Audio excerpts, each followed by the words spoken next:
Hey, what's up? This is Mr. Ippolito. Today we're going to go over some early Republic vocabulary. This is the vocabulary that is going to help you with your early Republic unit exam. So we're going to go ahead and jump right into it and start with embargo. All right, let's go ahead and jump into it, starting with the word embargo. Now, the embargo was the policy of President Thomas Jefferson. This is in the context of foreign policy during the presidencies of the first four presidents, George Washington, John Adams, Thomas Jefferson, and James Madison. What Thomas Jefferson did to try to deal with all the problems with Britain and France, you remember all these problems with Britain and France, is he just said, you know what, we're just going to have an embargo. I think you recognize this image from the textbook, I think, the old textbook, the digital reading you did, 4.3 and 4.4. Basically, shippers, traders, merchants were really upset because all the trade between the United States and all countries was shut down because Thomas Jefferson said, you know what, we're not going to trade with anybody, and that's going to solve our problems with Britain and France. Well, it might have solved problems with Britain and France, but it caused a lot of heartache and pain for people who made money off of buying things from other countries, not only Britain and France, but it affected our trade with Spain and Portugal and pretty much every other country. So the embargo was, we're going to stop trading with everybody. That was the Embargo Act under President Thomas Jefferson. Okay, the next vocabulary term is felicity. Felicity is from George Washington's farewell address. It comes from the Latin root felix, which means happiness, happy. Feliz Navidad comes from that. Happy Christmas, Merry Christmas. And so it's George Washington basically saying, you know what, I want the permanency of your felicity as a people. In other words, I'm giving you this advice. This is the context. I'm giving you this advice in the farewell address in the hope that you will be happy. I'm trying to give you advice, America, so that you will be a happy country, a better, more successful country. Okay. The next vocab term is precedent. A precedent is something that you do, an example for others to follow. The context is George Washington set a number of precedents. One of those precedents being the two-term rule, right, where he decided he was going to serve for 2 terms and then step down and not run again for president. He didn't have to do that. The Constitution at the time did not have those 2-term limits like it does today, but he went ahead and just set that example for others to follow. Creating a cabinet. No president. There had not been a president prior to George Washington. No president had ever created a cabinet before, a group of advisors. It's not in the Constitution, but he decided to start it, and then other presidents followed. The oath of office that the president says, that is in the Constitution, but the adding the final words, so help me God, at the end of the oath of office for the president, that was another precedent, one of many that George Washington set. A precedent is an example for others to follow in the future. Nationalism, this is from the War of 1812, basically the idea, and this is actually a painting from World War I. If you see the date on there, 1918, that's Uncle Sam, which was not even a symbol of the United States in the War of 1812, but I show you this because I wanted to give you the idea that nationalism is this sense of pride, this sense of like feeling proud and excited to be, in this case, an American, right? But nationalism is anytime you feel proud to be a member of your country, a citizen of your country, and the context is during the War of 1812, one of the results, the effects of the War of 1812 was it greatly increased American nationalism. Okay, the next term we're going to drop down here is agrarian. Agrarian simply means related to farming, and this was the kind of nation that Thomas Jefferson wanted, right? In the discussion, the learning about Hamilton versus Jefferson, Hamilton wanted an America of manufacturing, of factories and trade and shipping, but Thomas Jefferson wanted an agrarian America. He wanted every American to have a little piece of land, every American to be a farmer, and so that was Jefferson's vision for America, was a nation of farmers, an agrarian America. Okay, the next vocabulary term is neutrality. This is what President George Washington was hoping for. He did not want to get involved in all of the international troubles. He specifically said in his farewell address, you know what, we need to stay out of it. We just need to observe good faith with all nations, right? And so he wanted to maintain that neutrality. In other words, he didn't want to jump in the middle of all the squabbles between Britain and France. Neutrality is just like staying out of things if there's a conflict between two sides. The next is impressment. This is one of the reasons why ultimately the United States could not remain neutral, was because of impressment. So basically what happened was British ships were impressing or capturing and forcing into service American sailors. So they were boarding American ships and capturing American sailors and forcing them to serve on British ships because it was tough. American sailors, British sailors, they both spoke English, right? That's the common language that we all share. Sometimes British sailors were working on American ships. And so it makes sense. The reason why the British were like, hey, you look British, you're coming with us, because they needed sailors to serve, because they were having a much bigger war with France. So that was why impressment was happening, because they were having trouble getting sailors for their navy. And so they decided, you know what, we're going to go ahead and we're going to try to round up as many sailors as we can to help the navy in our fight against Napoleon, our fight with France. Ultimately, Britain would win. But that was one of the causes, the reasons why we went to war against Britain in the War of 1812 was because of impressment, because the British Navy was kidnapping, capturing, and forcing into service American sailors. Okay, a protective tariff. This was one of the things that we talk about in the context of the War of 1812. A protective tariff is when you charge extra money. You can see in this example right here. You charge extra money for items that are coming into the United States, right? So you don't charge a tariff on goods that are American goods, right? You want to encourage people to purchase things like American cloth, for example, right? You want to encourage people to buy American if they're Americans, but you would charge an extra protective tariff, and that protects American workers. It protects American jobs by charging more. You got to pay more if you're going to buy something that's not made in the United States. So that is a protective tariff. Okay, moving down now to the term yeoman farmer. This is, of course, related to Thomas Jefferson's agrarian America, right? This idea that Thomas Jefferson wanted us to be a nation of farmers, where every American had every white American family, I should say, had a little plot of land. They were able to farm that land, grow crops for themselves, livestock, meaning cows and goats and chickens and geese and things like that, to support their family, maybe a little bit to sell on the market. But this is part of the reason why Thomas Jefferson wanted so much land. Part of the reason why he purchased the Louisiana Purchase was so that he could have an agrarian America that was full of yeoman farmers. That's a yeoman farmer.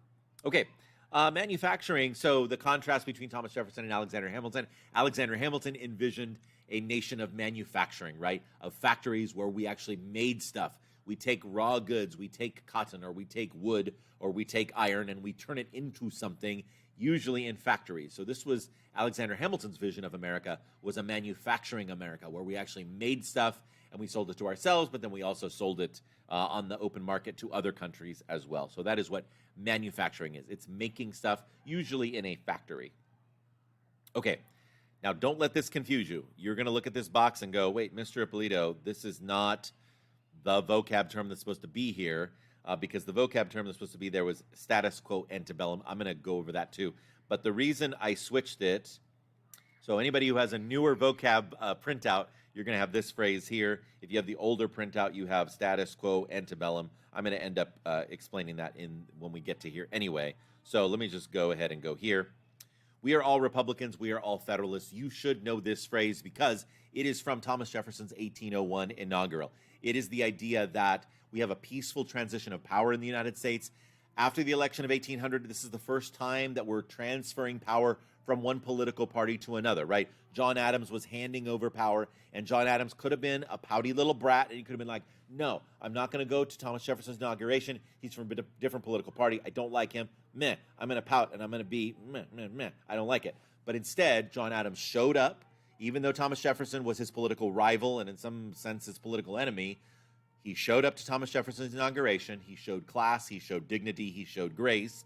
And then in Thomas Jefferson's 1801 inaugural speech, which he gave at the inauguration, at that same ceremony, he basically says, among other things, we are all Republicans. We are all Federalists. In other words, let us all come together. We are not separate political parties. We are all Americans. We all come together for the good of our country, right? So that was Thomas Jefferson's We Are All Republicans, We Are All Federalists, the 1801 inaugural speech, and that is his most famous line from that. It's to unite the country, to bring it together, and to show John Adams demonstrated that he wasn't a sore loser. Thomas Jefferson demonstrated in this speech that he was not a sore winner. Okay, so that's this would not have been in your vocab if you got the original vocab sheet, but it's something important to know from the 1801 inaugural, so I thought I would throw that in there. Okay. The next vocab term is Tecumseh. Tecumseh was the Shawnee chief. He is going to end up fighting on the side of the British during the War of 1812. He is fiercely defending his land, defending his people against the incursion of Americans that are flowing over into the Ohio River Valley, into the Northwest Territory. Ultimately, he's going to lose. He'll be killed at the Battle of Horseshoe Bend. But Tecumseh was a Native American leader during this time, fiercely trying to defend his land and his people, but to no avail. He ended up losing. And as you may recall from the crash course video that we watched on the War of 1812, while it said neither the United States nor the British were winners, neither side won. The biggest loser, unfortunately, was Native Americans, because they definitely lost their land, lost their territory. Okay, that's Tecumseh. Let's move now to Warhawks. Warhawks were the members of Congress like John C. Calhoun and Henry Clay, who fiercely wanted the United States to go to war in the War of 1812. They were ultimately leading the charge in Congress, because only Congress can vote to authorize war. Only Congress can declare war. And so this is the first time in American history that Congress has declared war, and that charge was led by the Warhawks, the members of Congress who wanted us to go to war in the War of 1812. The related term is war fever. This image, I hope you understand, this image is not from the War of 1812. We did not have photographs back then. This is an image from World War I, where you see all of these men, yay, we're going to war, let's go, let's go. And so this kind of enthusiasm that you see in this image was the kind of enthusiasm that they felt primarily in the South and the West, because if you recall, let's look at this map here, the South and the West, they were the ones who were like, we want more land, let's go get more land. Whereas the Federalists, so the Federalists are kind of up here in the Northeast, they did not want to go to war, but war fever is going to be in this part right here, right? Because they want to conquer more land. They're trying to conquer like land specifically in Canada, right? And so war fever is anytime your country is going to war, preparing to go to war, possibly going to war, and it's the enthusiasm that everybody's feeling. Well, not everybody in the case of the War of 1812, but that the enthusiasm that Americans feel in let's go to war, let's do this, let's go. So that's war fever. Okay, blockade. This is a military strategy, a military tactic that you're going to see happen in other parts of American history. It's our first time learning about it here. This was the strategy where Britain blockaded American ports so that American ships could not get in or out, so they could not trade with other countries, so that they could not make money, right? And so that we couldn't receive any other kind of aid or support during the War of 1812. So again, that's a blockade, is whenever you set up ships to surround ports as a military strategy to prevent stuff from coming in and out of your enemy country. All right, the next is insurrection. This was from George Washington's farewell address. He basically said, if you have political parties, please do not do political parties, because one of the bad things that's going to happen is there could possibly be riot and insurrection. There have been two times in the history of the United States where we've had some form of insurrection, and both times were in response to presidential elections. The first was in the election of 1860, where Abraham Lincoln was elected, and the Democrats, particularly in the South, the Democrats in the South, they didn't like that because Abraham Lincoln was a Republican, and they're like, we're going to fight back against this. And so that ultimately caused the Civil War. That was after the election of 1860 and the insurrection, the Civil War that broke out in 1861.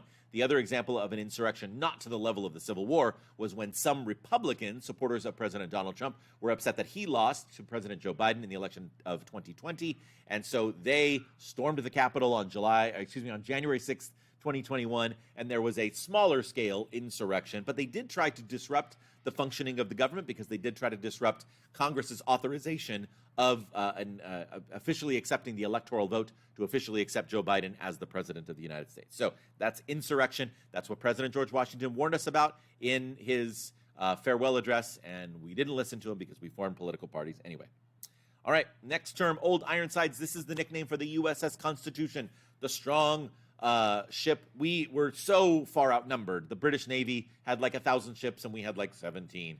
But one of the big victories, one of the big wins that we had was this ship, nicknamed Old Ironsides, the USS Constitution. It was made of very strong Spanish oak. I have been on the USS Constitution, and if you visit Boston, Massachusetts, you can visit Old Ironsides. The ship is still there in Boston Harbor. It's really cool. This old like Spanish oak that is so thick and so heavy that the cannonballs were bouncing off of it. It was not made of iron, it was made of wood, but this wood was so strong that metal cannonballs didn't penetrate it. That's Old Ironsides, still in Boston Harbor today.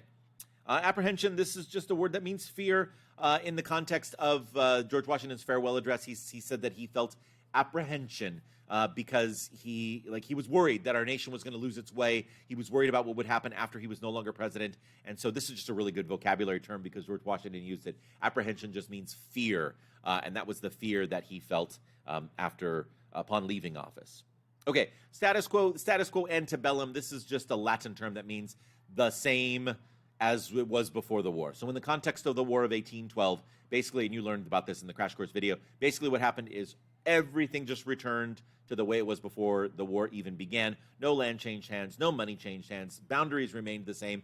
The Canada boundary didn't change, the United States boundary didn't change. So essentially, the result of the War of 1812 was status quo ante bellum, no land, no territory, no money changed hands at all.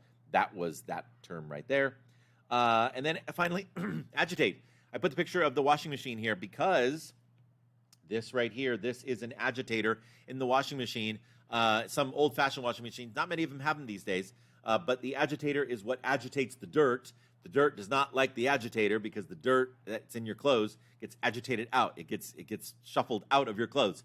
George Washington warned that political parties would agitate people, that they would agitate jealousies and get people all worked up. And sure enough, he was right. Political parties do that. And so, but that's another great vocabulary term is agitate. It's to get like riled up, to get worked up, that's agitate. All right.